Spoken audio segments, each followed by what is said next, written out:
বট গাছের নিচে শুয়ে শুয়ে আল্লাহর গালি দিচ্ছে। আল্লাহর কেমন বিবেক!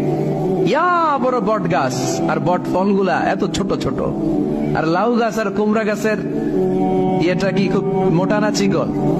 চিকন হয়ে এরকম বেড়ে ওঠে লাউ গাছ। লাউ গাছরে দিল আল্লাহ এত চিকন করে, ফল দিছে এত মোটা। আর এত বিশাল বড় বট গাছ, এটার ফল হইলো এত ছোট। তো আল্লাহর গালি দিতে দিতে কোন সময় যে ঘুমাই গেছে নিজেও জানে না। হঠাৎ করে নাকের মধ্যে শটাম করে বট ফল পড়ছে একটা, লাভ দিয়ে উঠছে, নাক দিয়ে রক্ত বের হওয়া শুরু হয়েছে। রক্ত মুছতে মুছতে মনে মনে ভাবে, আসলেই তো আমি বড় একটা উল্লুকা পাঠা।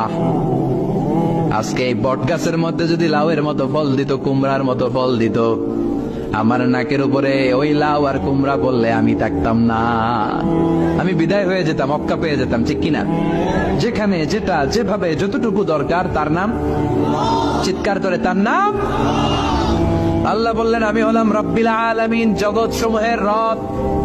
আলাম মানে একটা জগৎ, আলামিন মানে অনেক জগৎ, মাল্টি ডাইমেনশনাল ইউনিভার্স। উদ্ভিদ জগতের রব তিনি, প্রাণী জগতের রব তিনি, সাগর জলের অতল গহ্বর জগতের রব তিনি, মহাকাশের জগতের রব তিনি, সৌর জগতের রব তিনি, অদৃশ্য জগতের রব তিনি। চিল্লায় বলেন ঠিক কিনা? এজন্য আল্লাহ বললেন আলহামদুলিল্লাহি রাব্বিল আলামিন। যত জগৎ আছে সব জগতের রব আল্লাহর জন্য প্রশংসা। রাজি আছেন? আরো শুনবেন? শেষ করে দেই। আর রহমানির রহিম, তিনি দয়ার সাগর, তিনি দয়ালু, তিনি মায়াবী, তার মায়ার শেষ নাই, তার দয়ার শেষ নাই, তিনি দয়ার সাগর। আল্লাহ তুমি দয়ার সাগর, রহমানুর রহিম, তোমার দয়াই পূর্ণ আমার সারা নিশিদিন। সুবহানাল্লাহ পড়েন। আল্লাহ বলল রাহমাতি ওয়াসিআত কুল্লা শাই, সব জায়গায় আমার রহমত বিস্তৃত। এমন কোন জায়গা নাই যেই জায়গায় আমি আল্লাহর রহমত নাই। আল্লাহর রহমত ছাড়া পৃথিবীতে কিছু হয় নাকি? এই যে আজকে বসে আছি, ওয়াজ শুনতেছি, কার রহমতে? কার দয়ায়?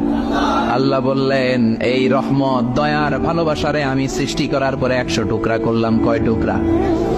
100 টুকরা করার পরে নিজের মধ্যে আমি 99 টুকরা দয়ার ভালোবাসা রেখে দিলাম। 1 টুকরা দয়া মায়া পৃথিবীর সবার মাঝে ঠেলে দিলাম। সাইয়েদনা আদম থেকে শুরু করে up to the day of judgment, কিয়ামত পর্যন্ত সবার মাঝে আল্লাহ রহমতের 1 টুকরা দিছে, ছিটে ফোটার। হুজুর পাইছে একটু, আমি পাইছি একটু, উনি পাইছে, উনি, সবাই মিলে আমরা 1 ফোঁটা ভাগে যোগে পাইছি দয়ার ভালোবাসা। সবাই মিলে 1 ভাগ ভালোবাসার, আর 99 ভাগ ভালোবাসা কার? ওনার ভালোবাসা বেশি না কম?